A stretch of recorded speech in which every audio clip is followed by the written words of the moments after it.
YouTube app पर घंटी बजाओ और खबरें अभी तक की हर खबर की अपडेट पाओ। अब आपको सीधा गुरुग्राम लिए चलते हैं, जहां पर कांग्रेस के प्रदेश अध्यक्ष अशोक तंवर रैली को संबोधित कर रहे हैं।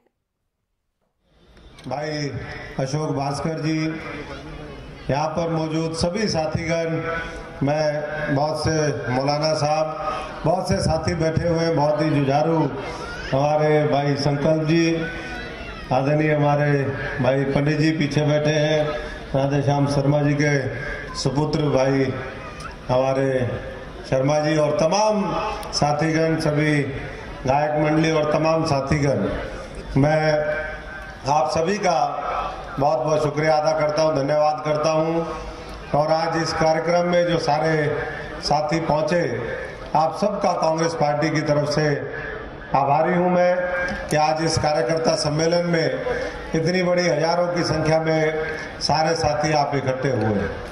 मामले मुझसे पहले तमाम साथियों ने अपनी अपनी बातें अभी यहाँ पर रखी। इस ऑफिस से लेकर के पुलवामा अटैक और उसके साथ साथ किस तरीके से ये सरकार भ्रष्टाचार में लिप्त है, वो सारी बातें आपके सामने आई। और मैं समझता हूं कि यही भारतीय जनता पार्टी का चरित्र है कि सत्ता में आने से पहले ये कुछ और कहते हैं और सत्ता में बैठने के बाद पिछले 5 साल से जो इन्होंने किया वो उसके बिल्कुल विपरीत किया है।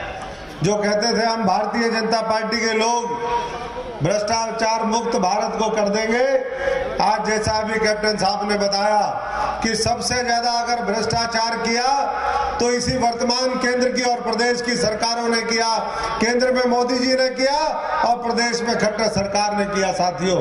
और उसका उदाहरण एक नहीं है, हजारों उसके उदाहरण हैं। चाहे राफेल की बात करें, चाहे बैंकों में जो एनपीए घोषित थे, बड़े बड़े उद्योगपति उनको महापूंजीपतियों को संरक्षण देने की बात हो, लेकिन जब बारी आई किसान की, मजदूर की, गरीब की, नौजवान की, उस समय इन्होंने किसी की सुध नहीं ली।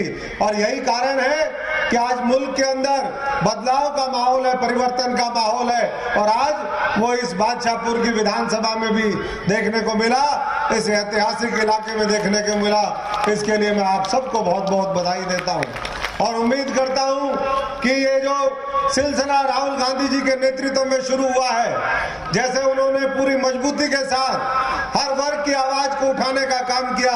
अगर किसानों को कहा कि आपके कर्जे माफ होंगे तो सरकार आते ही उन्होंने 2-2 दिन के अंदर किसानों के कर्जे माफ किए। वो याद करिए समय जब सरदार मनमोहन सिंह देश के प्रधानमंत्री थे और केंद्र में यूपीए की सोनिया गांधी जी के मार्गदर्शन में, उनके नेतृत्व में सरकार थी। उस सरकार ने भी इसी तरीके से 72,000 करोड़ के किसानों के कर्जे माफ किए। आज अगर देश के अंदर ये बादशाहपुर, ये इतनी बड़ी बड़ी बिल्डिंगें आज अगर खड़ी है, ये उसी सोच का नतीजा है।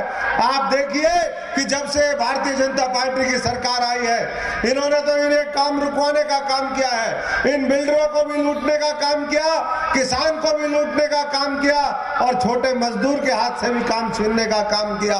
नोटबंदी, जीएसटी गलत तरीके से लागू करके इस देश की अर्थव्यवस्था को तबाह और बर्बाद किया।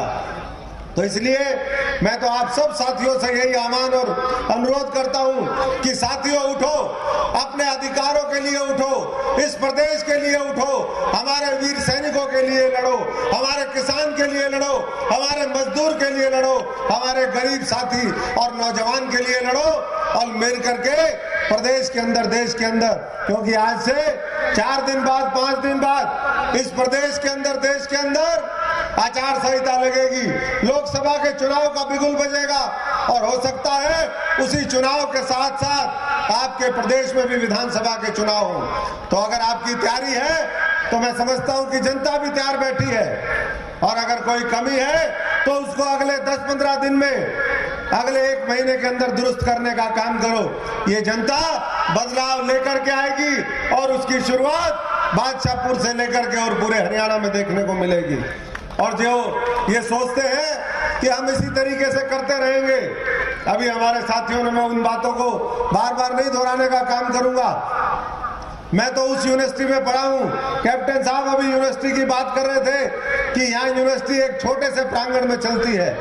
और कैप्टन साहब ने कहा कि ये मेरा वायदा है कि यूनिवर्सिटी हम बनवाएंगे। कैप्टन साहब का, वर्धन का, प्रदीप जैलदार का, कमलाना का, हमारे और तमाम साथी जो मंच पर बैठे हैं, जो इनका वायदा होगा वो कांग्रेस पार्टी का संकल्प होगा। और हम सारे साथी मिलकर के, चाहे वो यूनिवर्सिटी हो, डिफेंस यूनिवर्सिटी हो, तमाम और जो बड़े बड़े प्रोजेक्ट जिसका अभाव आज गुड़गांव से लेकर के पूरे हरियाणा में देखने को मिलता है, वो हम तमाम सुविधाएं आपको दिलाने का काम करेंगे। पुराना शहर जिसके लिए मेट्रो शुरू में आई थी, आज भी पुराना शहर के अंदर मेट्रो नहीं है। कांग्रेस की प्राथमिकता होगी कि कांग्रेस आए और सबसे पहले कैबिनेट की मीटिंग जब हो तो मेट्रो गुड़गांव के अंदर, पुराने गुड़गांव को भी जोड़े और भी तमाम इलाकों को जोड़े और ये गुड़गांव और तरक्की के विकास के नए आयाम छूने का काम करे। लेकिन साथियों, ये संभव तब होगा जब कांग्रेस मजबूत होगी, आप सब मजबूत होंगे मिलकर के। जो हमारा सपना है और जिसके लिए हमेशा इस मुल्क को आगे बढ़ाने के लिए जिस तरीके से कांग्रेस ने काम किया है, उस सोच के साथ आप खड़े होंगे। और ये भारतीय जनता पार्टी केवल आपने देख लिए, ये तमाम जुमले छोड़ती रही। हर बात को लेकर के इन्होंने 15 लाख का जुमला छोड़ा, इन्होंने स्वामीनाथन रिपोर्ट लागू करने का जुमला छोड़ा, इन्होंने 2 करोड़ रोजगार देने का जुमला छोड़ा, इन्होंने और बहुत सी बड़ी बड़ी बातें करी। लेकिन आज आप देखिए, और इसलिए मैं कह रहा था कि मैं उस यूनिवर्सिटी में पढ़ा हूं जहां से अरावली की शुरुआत होती है। जवाहरलाल नेहरू यूनिवर्सिटी वो भी अरावली की पहाड़ियों के अंदर है। और इन्होंने क्या किया, ये कहते थे हम देखने आए हैं, हेलीकॉप्टर से पूरा नाप दिया भाई ये भारतीय जनता पार्टी के लोगों ने, इनके मंत्रियों ने, इनके मुख्यमंत्रियों ने देख देख करके और फिर एक पॉलिसी बनाई कि अरावली को कैसे बेचा जाए। वो पॉलिसी चेंज करी, लेकिन हम माननीय सुप्रीम कोर्ट का धन्यवाद करना चाहते हैं कि सुप्रीम कोर्ट ने कहा कि नहीं, ये जो लेजिस्लेशन आपने बनाया है ये कानून सुप्रीम नहीं है, कानून देश का सुप्रीम होगा। और सुप्रीम कोर्ट ने इनके खिलाफ फैसला लिया। और अगर उसमें कोई कसर भी रही है तो भाई ये सरकार तो 1 महीने 2 महीने की सरकार है, हम आते ही फिर अरावली को भी उसको संरक्षण देने का काम करेंगे, उसको प्रोटेक्ट करने का काम करेंगे। हम एक एक हरियाणा वासी को प्रोटेक्शन देने का काम करेंगे, हमारी माताओं बहनों को सुरक्षा वो देने का काम करेंगे जो जंगल राज यहाँ पर स्थापित हो गया है। और ये भ्रष्टाचार जिस तरीके से इन्होंने कहा किया, कहीं मेट्रो का रूट बदल दिया, कहीं कुछ और कर दिया, इन्होंने पूरे 5 साल एक ही कि किस तरीके से हम लूट ले इस गुड़गांव को, इस हरियाणा को, यही इनकी नीति रही। चाहे वो अरावली में लैंड यूज बदलने का मामला हो, चाहे वो यमुना के अंदर यमुनानगर से लेकर के और पूरे 6 जिलों की 250-300 किलोमीटर की जो यमुना का क्षेत्र हरियाणा के अंदर लगता है, वहां माइनिंग करके हो, रेता इन्होंने निकाल लिया, पत्थर इन्होंने निकाल लिया। पंचकुला में हम जाते हैं, लोगों ने मुख्यमंत्री जी को दिखाया कि मुख्यमंत्री जी ये जो पहाड़ी अरावली और ये शिवालिक की जो पहाड़ियां हैं इसको ऐसे मत खोदिए, इससे पूरे पर्यावरण को खतरा है। लेकिन उन्होंने कोई फिक्र नहीं करी, 3 लाख करोड़ रुपए का घोटाला कर दिया। अरे जो पत्थर बेच करके, रेता बेच करके अरावली, तोशाम, महेंद्रगढ़, भिवानी की पहाड़ियों को खोद करके 3 लाख करोड़ का घोटाला कर दे, वो कैसे ईमानदार है? जो अनिल अंबानी की कंपनी में उनकी जेब में डाल दे, वो कैसे ईमानदार है? जो पूरा घोटाले पे घोटाले करते रहे हो, 5.5 लाख बैंकों में जो कर्जवान थे बड़े बड़े महापूंजीपति, उनका माफ कर दिया, वो कैसे?